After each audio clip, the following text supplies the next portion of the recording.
Thanks, Mr Bandt, for your speech. David Crowe from the Age of Melbourne and from the Sydney Morning Herald. Transgender issues came up the other day because the Prime Minister was asked about this. He backed in the Warringah Liberal candidate's position on women in sport transgender issues. There's been a lot of criticism of Scott Morrison on that. I'd be interested in your view on that issue, but I'm also interested in whether, on that question, it's about the fact that there's a strong opposition to Catherine Deves proposing a change to the law, or whether there's even a necessary change to the law. But across your policy platform, do you think that there is any need to any change of the law on transgender issues in Australia at the moment? Do you suggest any change to the law, or is the law fine as it stands? Look, Scott Morrison said he was proposing those or backing those changes because he was concerned about women. I mean, give me a break.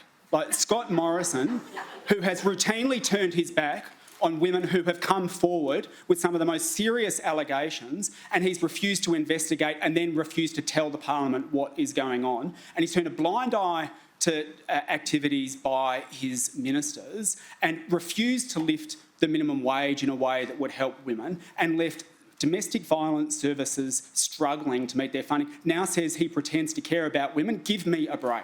What this is about from Scott Morrison is an attempt to start up a devastating culture war that has the potential to claim lives. And I've seen this before. When Conservatives are behind in the polls, they punch down and they try and pick groups who are deserving of our support and in need of our attention and in need of a sensitive debate about how best to support those groups.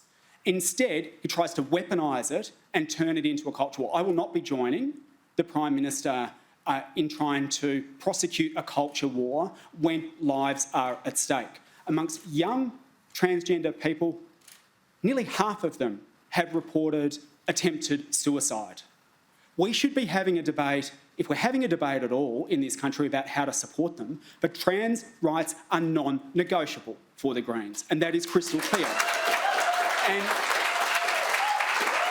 as to your question about what changes there could be made, there is a need in this country to include gender-affirming surgery in Medicare.